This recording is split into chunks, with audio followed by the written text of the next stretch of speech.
السلام علیکم۔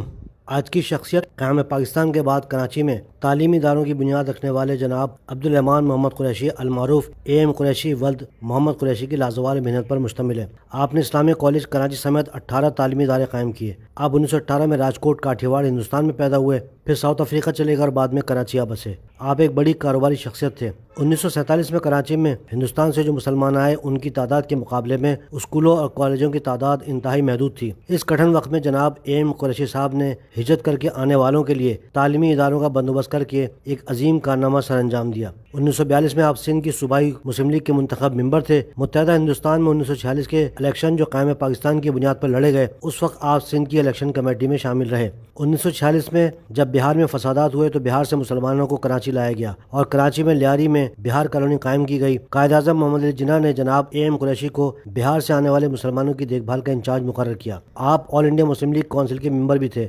اکتوبر 1947 میں جب مہاجر ہجرت کر کے کراچی آ رہے تھے تو وزیر اعظم پاکستان خان لیاقت علی خان صاحب نے آپ کو کراچی ایئرپورٹ اور سٹی ریلوے اسٹیشن پر آپ کو مہاجروں کی دیکھ بھال اور کھانے پینے کا انچارج مقرر کیا تھا۔ آپ مسلم لیگ کے کارکنوں کے ساتھ مہاجروں کے لیے پانی اور کھانا فراہم کرتے تھے۔ جو یہ کہا جاتا ہے کہ کسی نے مہاجروں کے لیے دسترخوان بچھائے تو ان کی کم علمی کے لیے عرض ہے کہ پورے پاکستان میں مہاجروں کی آباد کاری کی دیکھ بھال وزیر اعظم پاکستان لیاقت علی خان خود کیا کرتے تھے، جبکہ مہاجروں کی بہبود اور آباد کاری کے وفاقی وزیر ایک مہاجر اور مشہور علمی شخصیت ڈاکٹر اشتیاق حسین قریشی صاحب تھے، جبکہ مہاجروں کی مدد کرنے والے کراچی میں ایم قریشی صاحب جیسے ہزاروں مہاجر تھے۔ عبدالرحمان محمد قریشی 1948 میں مسلم لیگ کی صوبائی کمیٹی کراچی کے صدر منتخب ہوئے۔ 1949 میں آل انڈیا مسلم لیگ کا کراچی میں ایک اجلاس منعقد ہوا جس میں ایم قریشی صاحب نے وزیر اعظم پاکستان خان لیاقت علی خان صاحب کے سامنے یہ تجویز پیش کی کہ ہندوستان کے مہاجروں نے پاکستان بنایا ہے، وہ بے سر و سامانی کی حالت میں اپنی جائیدادیں اور زمینیں چھوڑ کر آ رہے ہیں، لہٰذا ان مہاجروں کا حق ادا کرنے کا ایک طریقہ یہ ہے کہ ان مہاجروں کی آباد کاری کی جائے اور ان کی مالی مدد کی جائے، جس طرح ہندوستان میں پاکستان سے ہجرت کر کے جانے والے ہندوؤں اور سکھوں کی ہندوستان کی حکومت کر رہی ہے۔ لہٰذا تجویز ہے کہ مہاجروں کی ویلفیئر کے لیے مہاجر ٹیکس لگایا جائے۔ آپ کی تجویز کو خان لیاقت علی خان صاحب نے منظور کر لیا اور یہ اعلان کیا کہ مہاجروں کی آباد کاری کے لیے مہاجر ٹیکس لگایا جائے گا، لیکن تحقیق سے یہ ثابت نہیں ہو سکا کہ حکومت پاکستان نے 1949 میں یا اس کے بعد عملی طور پہ مہاجر ٹیکس لگایا یا نہیں۔ آپ کو تمام بانیان پاکستان سے بہت عقیدت تھی۔ جب آپ کو یہ معلوم ہوا کہ مشہور عالم دین علامہ شبیر احمد عثمانی ہجرت کر کے کراچی آ گئے ہیں تو یہ کہا یہ جاتا ہے کہ ایم قریشی صاحب نے علامہ شبیر احمد عثمانی صاحب کو جیکب لائن میں کوارٹر لے کر دیا۔ آل انڈیا مسلم لیگ کی کونسل نے عبدالرحمان محمد قریشی کو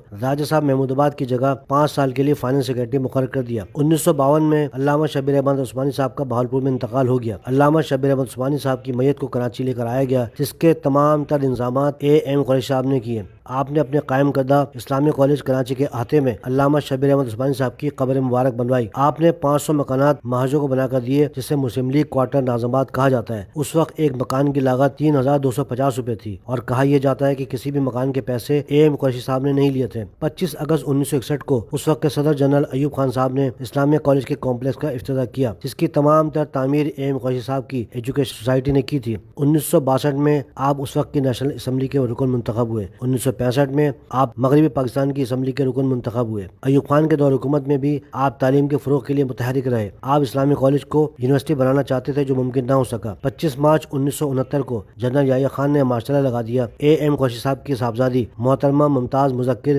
زوجہ سید مذکر حسین دہلوی کے مطابق ذوالفقار علی بھٹو صاحب کے دور حکومت میں ایم قریشی صاحب کے خلاف بے بنیاد کیس داخل کیا گیا۔ آپ کو 25 مئی 1969 کو کراچی سے گرفتار کر کے میاں جیل پھر لاہور جیل لے جایا گیا۔ 1970 میں آپ کی بیوی کے انتقال کی وجہ سے اور عدم ثبوت کی وجہ سے کیس بھی ختم کر دیا گیا۔ جیل میں تکلیف کے دن گزارنے کے دوران آپ کو گردوں میں تکلیف کی شکایت ہو گئی۔ سال 1975 میں سندھ کے ہوم سیکرٹری محمد خان جنیجو جو وزیر اعظم پاکستان ذوالفقار علی بھٹو کے بڑے بااعتماد افسر تھے ایم قریشی صاحب کے گھر گئے اور انہیں پیشکش کی کہ بھٹو صاحب بیگم رانا لیاقت علی خان صاحبہ کی جگہ آپ کو گورنر سندھ بنانا چاہتے ہیں، لیکن آپ نے یہ پیشکش مسترد کر دی۔ آپ اپنی بیماری میں مبتلا رہے اور 22 جون 1989 کو خالق حقیقی سے جا ملے۔ ایم قریشی صاحب نے بانیان پاکستان کی ہستیوں کے مزارات اپنے قائم کردہ اسلامیہ کالج میں بنائے۔ ان شخصیات میں مشہور عالم دین علامہ شبیر احمد عثمانی صاحب، ممتاز محدث سید سلمان ندوی مرحوم، پاکستان میں اسٹیٹ بینک آف پاکستان قائم کرنے والے جناب ظاہر حسین صاحب، آل انڈیا مسلم لیگ کے رہنما جناب سید محمد اشرف صاحب، اور پھر اسی کالج کے احاطے میں ایم قریشی صاحب بھی مدفون ہو گئے۔ آپ نے 1 جنوری 1948 کو اسلامک ایجوکیشن فاؤنڈیشن کی بنیاد رکھی جس کے تحت جو تعلیمی ادارے قائم کیے وہ یہ ہیں: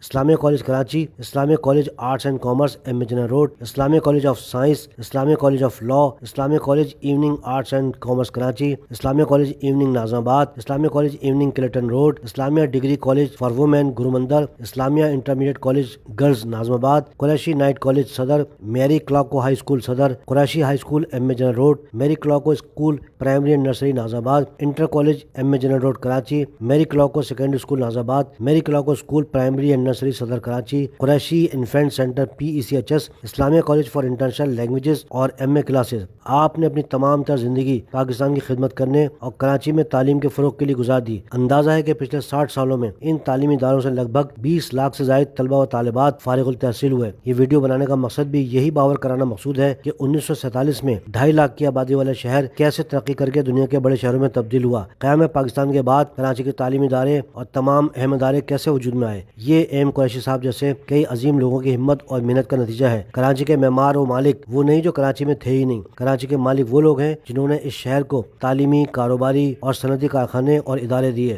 ہم ایم قریشی صاحب جیسے ان تمام اکابرین کو سلام عقیدت پیش کرتے ہیں۔ اللہ حافظ۔